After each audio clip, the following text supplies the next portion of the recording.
In this lecture, we'll continue our discussion on properties of a pure substance. In particular, in this lecture, we'll look at the Ts, Hs, and pH diagrams to represent the equilibrium states of a pure substance. Then we'll discuss the concept of quality. Thereafter, we'll look at the Gibbs Phase Rule and the Clausius-Clayperon Equation. In the previous lecture, we have presented the PV, PV, and PT diagrams to depict the equilibrium states of a pure substance and its properties in various phases. Besides these diagrams, we can also plot various other property diagrams such as T versus S, H versus S, and P versus H diagrams. These diagrams are often useful in analyzing various processes and cycles. Here, we'll consider these diagrams in the liquid vapor region, which we are mostly interested in for engineering applications. So, let's look at the TS diagram for a pure substance such as water.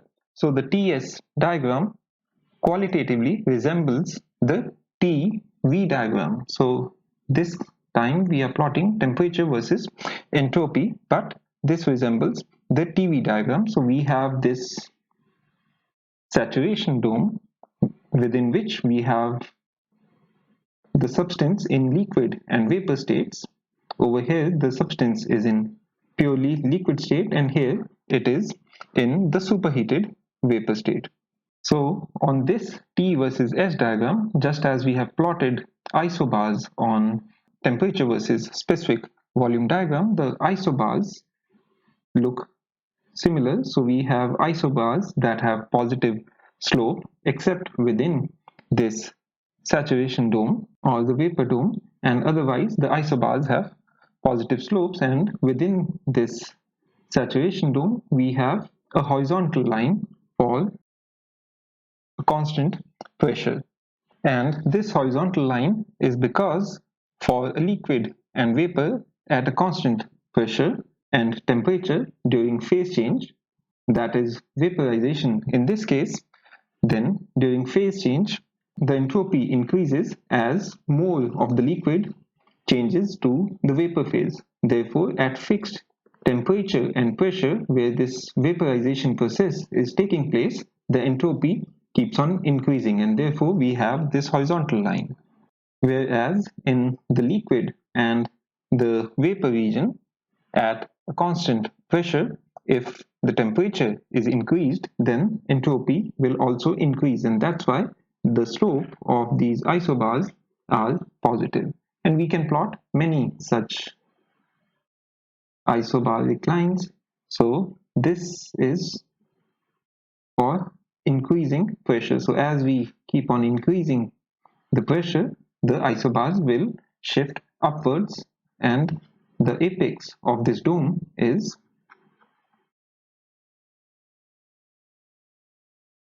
the critical point. And as we have seen for the TV diagram, at this critical point the isobar will have a point of inflection and zero slope, and thereafter we have the supercritical region above the critical point. Now consider these two states. So at this point over here, the substance is in saturated liquid state, and if we denote the entropy, that is the specific entropy at this state, as S subscript F, and of this point which is at saturated vapor, if we denote the entropy as S subscript G, then at a given temperature, T times Sg minus Sf is equal to lambda, that is the latent heat of vaporization. And that's because for the vaporization process, the process occurs at a constant temperature, and the heat that is added is lambda. So lambda over T is the change in entropy if we go from the saturated liquid to a saturated vapor state. Note that the TS diagram is useful because if we consider any path on the TS diagram, then let's say this path, then the area under this path or any other path denotes the heat that is transferred to the system. So this is because we have seen that dq reversible is equal to TdS, and if we take two equilibrium states 1 and 2 and integrate over a particular path from state 1 to state 2, we will get the total heat that is added to the system to take the system from this reversible path from state 1 to state 2. Next, let us look at the H versus S diagram, that is specific enthalpy versus specific entropy for a pure substance, and this diagram is also called the Mollier diagram. So again, we have this vapor dome or the saturation dome, and here we have the substance in purely liquid state. Here we have liquid and vapor states that coexist, and here we have only the vapor states. Now, unlike the previous diagrams that we have considered, where the constant pressure line or the isobars have zero slope or they are horizontal within this dome, for the HS diagram that is not the case, and that's because if you consider a differential change in specific enthalpy, we know that dH is equal to TdS plus VdP. Therefore, del H by del S at constant P is equal to temperature. So what we get is that if pressure is kept constant, then the slope of a curve for which pressure is kept constant on this H versus S diagram is del H by del S at constant P, and that slope is equal to the temperature. Therefore, the slope of an isobar on the HS diagram indicates temperature, and for the same reason isobars have positive slopes. In fact, if you plot an isobar in this subcooled region, then as the entropy increases or the temperature increases, the slope will continuously increase with temperature. So with increase in temperature that corresponds to an increase in enthalpy and entropy, the slope will continuously increase. Whereas within the liquid vapor region, the phase change occurs at a constant temperature. Therefore, the slope of an isobar is constant within this dome, and thereafter it increases continuously because our temperature is also increasing, and so is the slope. So this isobar has a slope that keeps on increasing. So we can plot many such isobars, and at higher pressures the isobars shift upwards.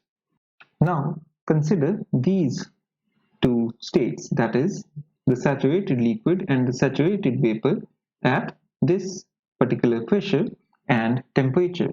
So this point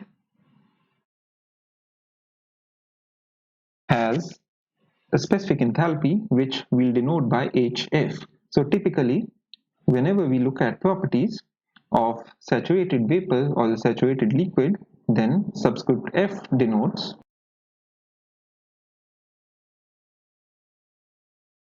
a saturated liquid and subscript G denotes a saturated vapor. So this enthalpy is enthalpy of the saturated liquid, and this is the specific enthalpy of the saturated vapor at a particular temperature and pressure.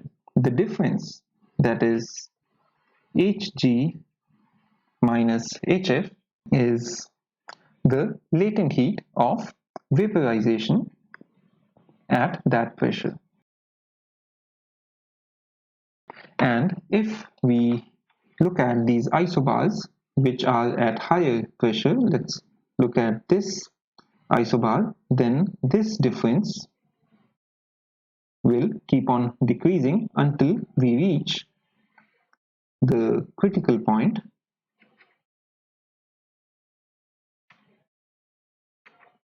where the latent heat is zero, because the difference between Hg and Hf is zero at the critical point where there is no distinction between the saturated liquid and saturated vapor states.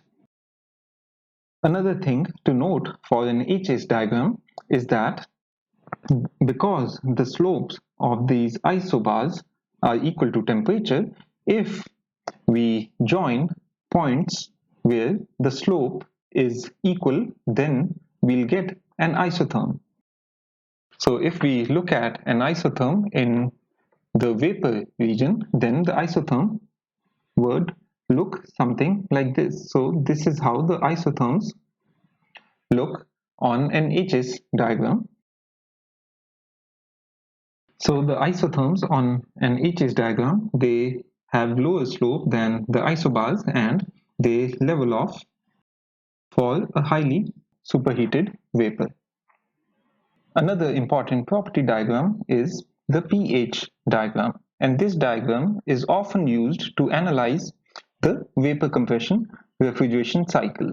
So to plot the pH diagram, we have pressure versus specific enthalpy of the pure substance. On a pH diagram, the saturation dome looks something like this, and if we plot isotherms on this pH diagram, these isotherms have very high and negative slope, very steep isotherms in the liquid region. Then these isotherms have zero slope where liquid and vapor phases coexist, because this is where the phase change is taking place, and then it has gradual but negative slope in the vapor region. So we can plot various such isotherms, and as the temperature increases, these isotherms, they shift upwards, and the apex of this dome is, like always, the critical point. Besides the isotherms, we can also plot the lines for constant entropy on this pH diagram.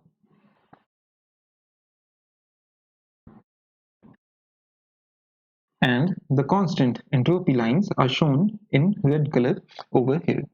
So having looked at these PV, and PT diagrams, we can now look at how we can calculate the properties of a liquid and a vapor mixture. So we've already seen that properties of saturated liquid and saturated vapor we'll denote by subscripts F and G. For example, if we want to denote the specific internal energy of the saturated liquid, we'll denote it by UF. Similarly, if we want to denote the specific internal energy of the saturated vapor, we'll denote it by UG. But if we want to calculate any property of this liquid and vapor mixture, we'll need to introduce a new quantity which we'll call as quality or dryness fraction. So any property of a liquid vapor mixture can be evaluated by considering the sum of the properties of the saturated liquid and the saturated vapor states. For example, if a liquid vapor mixture has mf amount of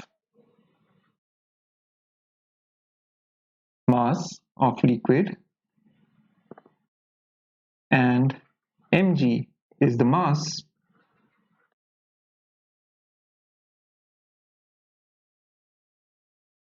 of vapor in the liquid vapor mixture, then if we wish to calculate the total volume of the mixture V, then it will be equal to mf times the specific volume of the saturated liquid, that is the specific volume at this state, plus mg times the specific volume at the saturated vapor state.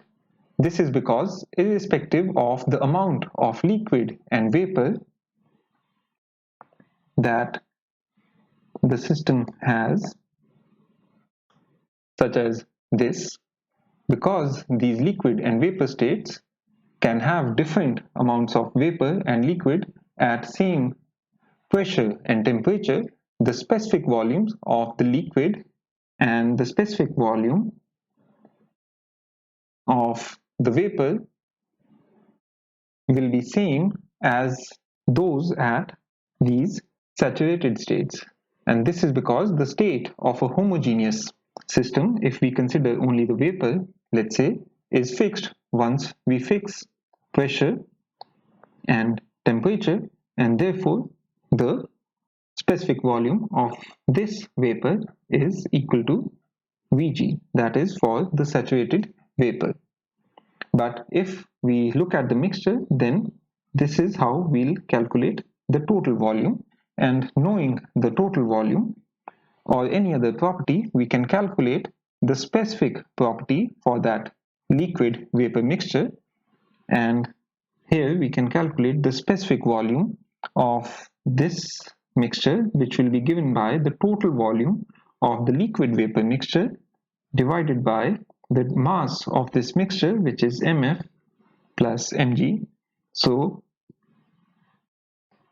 we'll get this expression.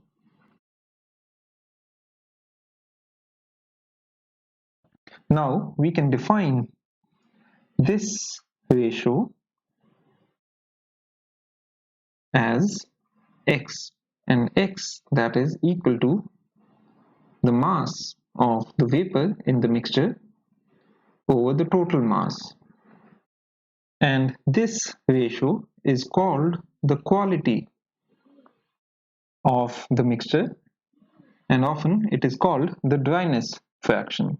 So in terms of the quality, that is x, the specific volume of the mixture is given by, from here, so this term is 1 minus x, and this ratio is x. So the specific volume of the liquid vapor mixture is equal to 1 minus x times the specific volume of the saturated liquid plus the quality x times the specific volume of the saturated vapor. We can also write this as Vf plus x times Vg minus Vf, and the difference Vg minus Vf is often denoted by Vfg. So we can write this expression as Vf plus x, that is quality, times this difference Vfg. If the quality is changing, so at x equals to 0 we have a saturated liquid, and at x equals to 1 we have a saturated vapor state. Now from the definition of the quality, it is obvious that the quality X can lie between 0 and 1. So if we have a liquid vapor mixture within this dome, that is, with some part of the substance in liquid phase and some part in the vapor phase, then X would lie between 0 and 1. And note that X can be defined only for a liquid vapor mixture, and it's not defined for a subcooled liquid or a superheated vapor. So it is defined only within this saturation dome. So similar to this specific volume, if we want to calculate the property of a liquid vapor mixture, then knowing the pressure or the temperature, because if the temperature of the liquid vapor mixture is fixed, then we also know the saturation pressure. So temperature and pressure are not independent for a mixture. Then knowing the temperature or pressure, we can calculate, let's say if we want to evaluate the specific internal energy, then we know the specific internal energy of the saturated states, that is saturated liquid and saturated vapor, and then to calculate the specific internal energy of the liquid vapor mixture, we'll write this. Similarly, specific enthalpy of the mixture for a given quality is given by this. And we can also write these as UF plus X times U Fg, where any property such as UFG is the specific properties for the saturated vapor minus that for the saturated liquid. Similarly, the entropy is given by this. The properties of a pure substance such as water can be obtained from tabulated values and from softwares. The property tables provide the values as functions of pressure and temperature, and separate tables are provided for the saturation states, that is for the states on this saturation dome, and for the subcooled liquid and for the superheated vapor states. And within this dome, we can calculate the properties of the mixture from relations such as this, knowing the quality of the mixture. Now recall that the internal energy and entropy are all known up to an additive constant, and even enthalpy is known up to an additive constant. Therefore, when we look at the tabulated values, let's say for U and S, then to tabulate these values, the internal energy and entropy are set to 0 at a reference state, which for water is taken to be the triple point. At the triple point, U and S are arbitrarily set to 0. But the specific enthalpy, which is H is equal to U plus PV, is not equal to 0 at the triple point because U is 0, but the product PV is not 0. But note that for applying the laws of thermodynamics, we are always interested in the change or the difference in properties corresponding to the different equilibrium states. Therefore, if there is any additive constant, that constant cancels out when we apply the laws of thermodynamics.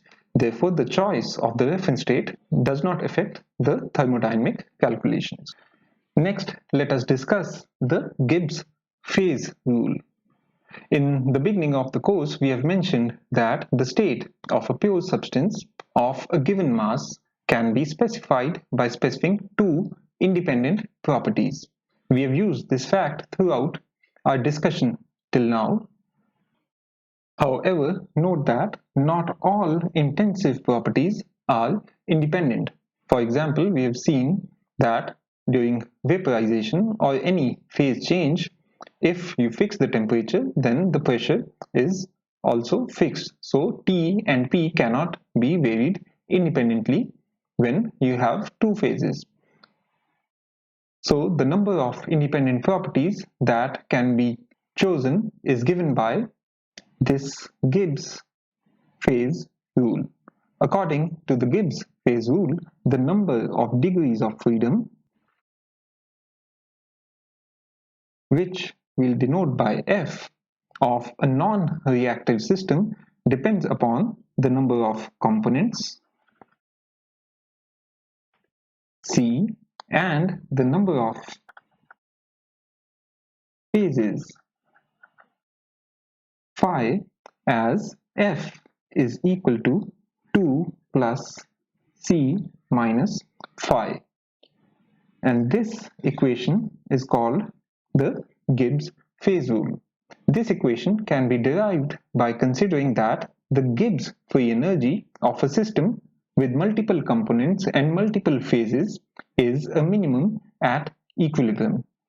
Here, we will not go into the derivation of this rule, but look at the applications of the phase rule. So, to look at the application of the phase rule, let's first look at a pure substance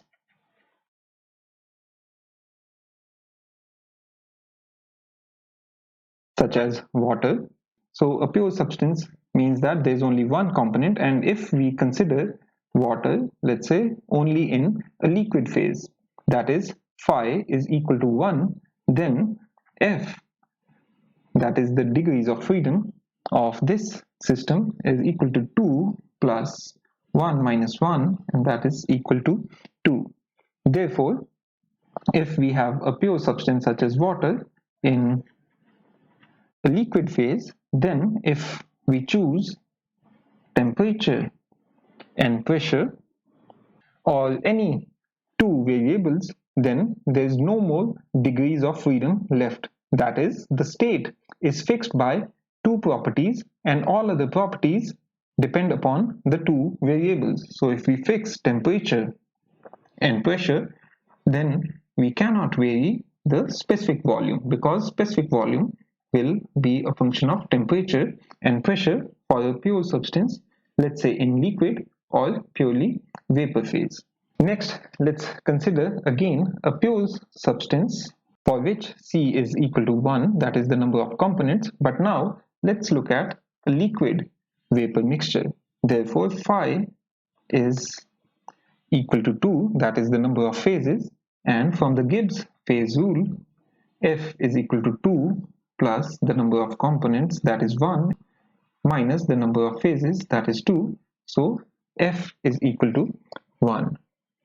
Therefore, for a liquid vapor mixture, we can vary, let's say, temperature independently, but the pressure will be fixed by this particular temperature, as we have seen. So you can either fix the saturation temperature and then the saturation pressure is known for a liquid vapor mixture, or you fix the pressure and saturation temperature comes from that saturation pressure. Note that for a liquid vapor mixture, the amounts of vapor and liquid can vary for a given saturation temperature or given saturation pressure. That's because the quality or the fraction of the substance in vapor or liquid phase can vary at a given saturation temperature. However, this quality is not counted as a degree of freedom in the Gibbs phase rule. In fact, the Gibbs phase rule considers only so-called phase-intensive properties such as pressure and temperature, and not system-intensive properties such as the specific volume of the equilibrium mixture of the liquid and vapor. Therefore, to define the state of a liquid vapor mixture, we need an intensive property of the system, such as the specific volume or the quality, in addition to temperature or pressure. But among temperature and pressure, we can choose only one of temperature and pressure, but in addition to temperature and pressure, we'll also need to define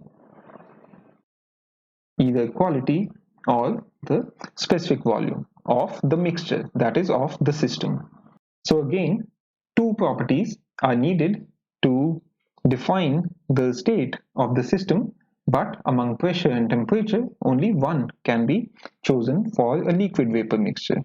Another property comes from considering the combined system of the liquid and vapor mixture, and therefore we need a system-intensive property. Nevertheless, two properties are required to define the state of such a mixture. Next, let's look at the case when we have a pure substance such as water, but now three phases are coexisting. Then if we apply the Gibbs phase rule, we get the degrees of freedom are 0. That means there is no freedom to independently vary the intensive properties such as pressure and temperature. The three phases can coexist only for a fixed value of pressure and fixed value of temperature, that is the triple point, which we call on a PT phase diagram we've seen as a point where various lines corresponding to the coexistence of different phases intersect. So when we say that the system is at triple point, we need not specify temperature and pressure, because at triple point there's only one unique combination of temperature and pressure. Again, note that at triple point, even though the pressure and temperature are fixed, the proportions of various phases can vary.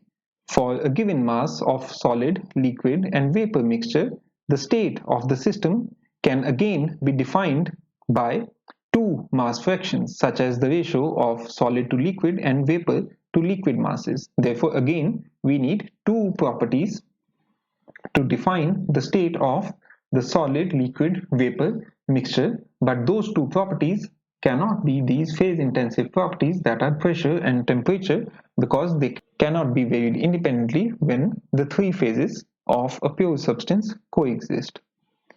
Lastly, note that if we have mixture of two gases, let's say oxygen and nitrogen, then the number of components are 2, and these gases are in the gaseous state, so the number of phases is equal to 1. Therefore, from the phase rule, we get F is equal to 3. That means in addition to pressure and temperature, to identify the state of the system having oxygen and nitrogen, not only we need temperature and pressure, but we also need the mole fraction of one of the gas. And once it is done, then for a given mass of this mixture, we can define the state by temperature, pressure, and the mass fraction of one of the gas, such as this.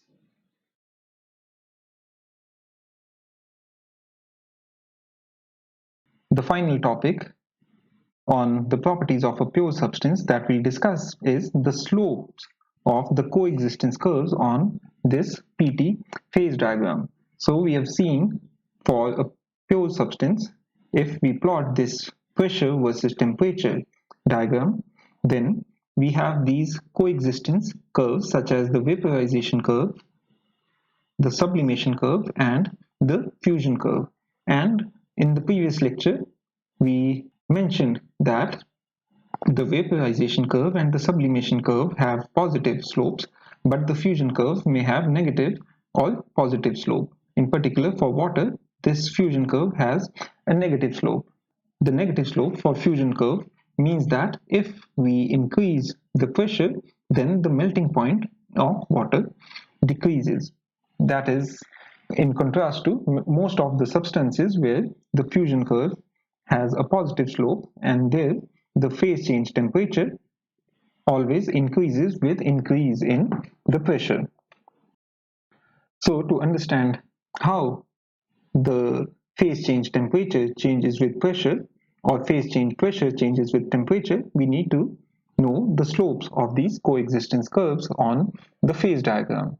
So to calculate the slope, we'll consider a system consisting of two phases, let's say phase 1 and phase 2, and these phases coexist in a mixture. For example, 1 could be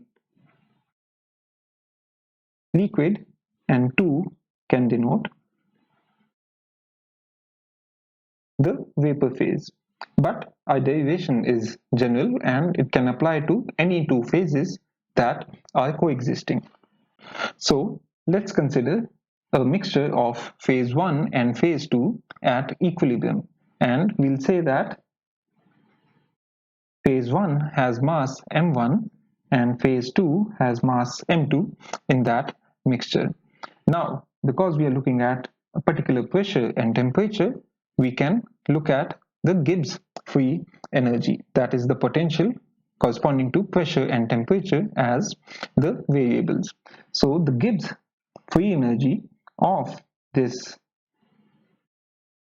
system of phases 1 and 2 is given by m1 g1 plus m2 g2, where g1 and g2 are the specific Gibbs free energy of the saturated state corresponding to phase 1 and saturated state corresponding to phase 2. For example, if we look at a liquid vapor mixture, then we have mf gf plus mg gg, where f and g denote the states at saturated liquid and the saturated vapor state.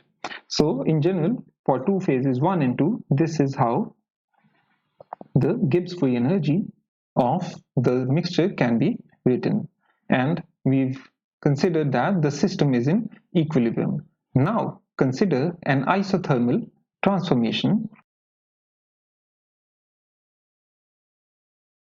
keeping pressure constant.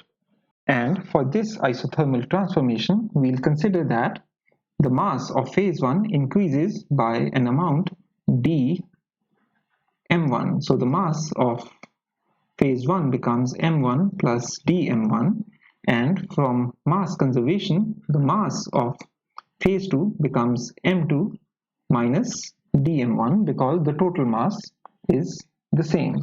Therefore, for the new equilibrium state, the Gibbs free energy will now be given by m1 plus dm1 g1, because temperature and pressure are fixed, so g1 is the same, plus m2 minus dm1 g2, and this is equal to this Gibbs free energy g plus dm1, and from these two terms we have g1 minus g2. Now, because the system was initially in equilibrium, G must have been a minimum initially. Therefore, we must have dg equals to 0 at equilibrium. So dg in this case, so this is g plus dg, and therefore this term must be equal to 0. That means at equilibrium, G1 is equal to G2. In other words, if we look at this point on this vaporization curve where the liquid and the vapor states coexist, then for these pressures and temperatures, Gf is equal to G subscript G, because we have at equilibrium, what we've shown is the specific Gibbs free energy of the two phases should be the same. That is, the specific Gibbs free energy of the saturated states should be the same. Now, what we can do is we can write this expression as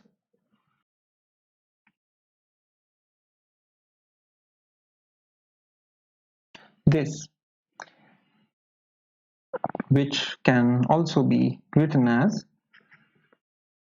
u1 minus u2 minus T times S1 minus S2 plus P times V1 minus V2, and this is equal to 0, where T and P are common for the phases 1 and 2. Now we can differentiate this equation with respect to temperature, and note that all the specific properties of the saturated phases 1 and 2 are function of temperature only or pressure only. Therefore, we can differentiate with respect to temperature and we'll get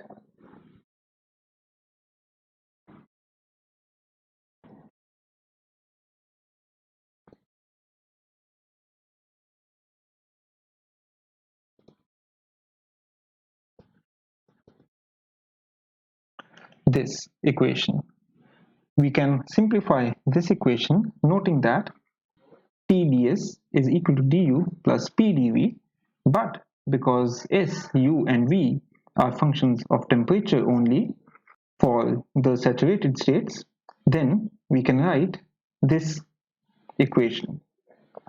So using this equation in the above equation, then these three terms cancel out, and what we are left with is these two terms, that is dP by dt times V1 minus V2 is equal to S1 minus S2, and dP by dt is the slope of the coexistence curves that we are interested in. We can again write this as dP by dt is S1 minus S2 over V1 minus V2. Now, note that if we multiply and divide the right hand side by temperature, then T times delta S is the latent heat of phase change from phase 1 to 2. So we have where lambda 1 2 is the latent heat for change from phase 1 to phase 2. This equation allows us to calculate the slope of these coexistence curves, and this equation is called the Clapeyron equation, or more generally the Clausius-Clayperon Equation. And this equation applies to any type of phase transition from state 1 to state 2. For example, if we are interested in solid liquid phase transition, then the slope of this fusion curve is given by the difference in the specific entropy of the liquid and the saturated solid states divided by the difference in the specific volumes, and this is equal to the latent heat of fusion divided by temperature times the difference in the specific volumes, where the subscript S denotes the saturated solid state and L denotes the saturated liquid state at the melting point, that is during the phase change from solid to liquid. Now, for water, we know that water contracts upon melting, therefore the specific volume of the liquid is less than the specific volume of the water at solid state. Therefore, from this equation we see that dP by dt is less than 0. Therefore, the fusion curve has the negative slope, and the reason is that water expands upon freezing or contracts upon melting, whereas most of the pure substances, they expand on melting, and therefore for most of the other substances the slope of the fusion curve is positive, and for those substances which expand on melting, the phase diagram looks like this. That is, this fusion curve has a positive slope.